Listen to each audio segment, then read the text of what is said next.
الرجیم بسم اللہ الصلاۃ والسلام علیک یا سیدی یا رسول اللہ وعلی آلک وصحابک یا سیدی یا نبی اللہ رب اشرح لی صدری ویسر لی امری واحلل عقدۃ من لسانی یفقہوا قولی واجعل لی وزیرا من اہلی رب زدنی علما رب زدنی علما رب زدنی علما رب یسر ولا تعسر وتمم بالخیر وبک نستعین اللہم اجرنی فی مصیبتی واخلف لی خیرا منها اللہم صلی علی سیدنا و مولانا محمد وعلی آلہ وصحابہ وبارک وسلم۔ اللہ تعالیٰ کا کروڑ دفعہ شکر اور احسان ہے کہ جس نے ہمیں کلام عظیم سمجھنے کی، اس کو پڑھنے کی اور اس پر غور و فکر کی توفیق عطا فرمائی۔ اللہ پاک ہماری اس ٹوٹی پھوٹی کوشش کو اپنی بارگاہ میں قبول و منظور فرما لے اور ہمیں اس پر سب سے پہلے عمل کرنے والا بنائے۔ اللہ تعالیٰ اس پر عمل کے لیے ہماری ذہنی اور ہماری جسمانی اور ہماری روحانی قوتوں کو مضبوط فرما دے۔ آج ہم نے سورہ نساء کی آیت نمبر 145 سٹارٹ کی ہے، وہ شروع کر رہے ہیں 45 اور پھر یہ 47 پہ مکمل ہو رہا ہے، یعنی آج ہمارا آخری لیکچر ہے اس پارے کا۔ الحمدللہ 5 پارے مکمل ہونے والے ہیں اور اس کا ٹیسٹ منگل کو انشاءاللہ تعالی، اتوار اور پیر یہ 2 دن چھوڑ کے منگل کو اس کا ٹیسٹ رکھ رہے ہیں۔ اللہ تعالیٰ آپ سب کی اور ہماری مدد فرمائے اور ہمیں اس کلام عظیم کا ادب نصیب فرمائے۔ وہ باجیاں جو پڑھے بغیر ٹیسٹ دیتی ہیں ان سے درخواست ہے اور خدارا اپنی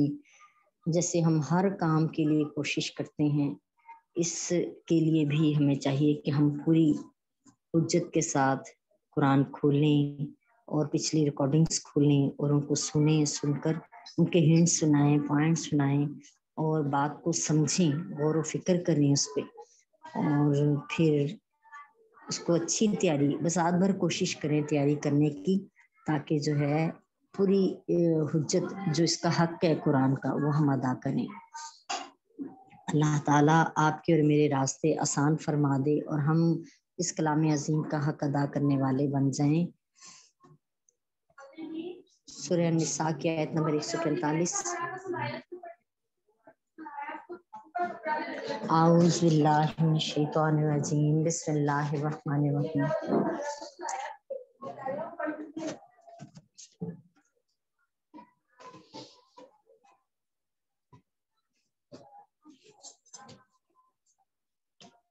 ان المنافقین فی الدرک الاسفل من النار ولن تجد لهم نصیرا۔ بے شک ان المنافقین، بے شک منافق، فی الدرک الاسفل سب سے نچلے درجے میں ہوں گے، من الناری آگ کے، ولن تجد لهم نصیرا اور ہرگز تو اس کے لیے یعنی ان منافقوں کے لیے کسی کو مددگار نہیں پائے گا۔ اس آیت میں اللہ تعالیٰ نے فرمایا منافق آگ کے سب سے نچلے درک میں ہوں گے۔ ابو عبیدہ نے کہا کہ درک کا معنی منزل ہے اور جہنم میں کئی منازل ہیں، تہیں ہیں، منافق سب سے نچلی تہ میں ہوگا۔ ابن الانباری نے کہا ہے کہ درک سیڑھی کے ڈنڈے کو کہتے ہیں۔ جب منازل میں یہ لحاظ رکھا جائے کہ بعض سے اوپر ہیں تو ان کو درجہ کہا جاتا ہے، یعنی جو بلندی کو درجے جاتے ہیں ان کو درجہ کہا جاتا ہے، اور جو نیچے کی طرف آتے ہیں پستی کی جانب جو درجے ہیں ان کو درک کہا جاتا ہے۔ حضرت ابن مسعود رضی اللہ تعالیٰ عنہ نے اس آیت کی تفسیر میں فرمایا منافق لوہے کے ایسے تابوت میں ہوگا جس کا کوئی دروازہ نہ ہوگا۔ استغفر اللہ استغفر اللہ۔ دوزخ کے 7 طبقات بتائے ہیں، علامہ سید محمود علوسی لکھتے ہیں اس کو، فرمایا دوزخ کے 7 طبقات ہیں۔ پہلا طبقہ جہنم ہے، دوسرے کا نام لظی ہے، لظی لام زوا اور چھوٹی یا ہے، اور تیسرا الحطم،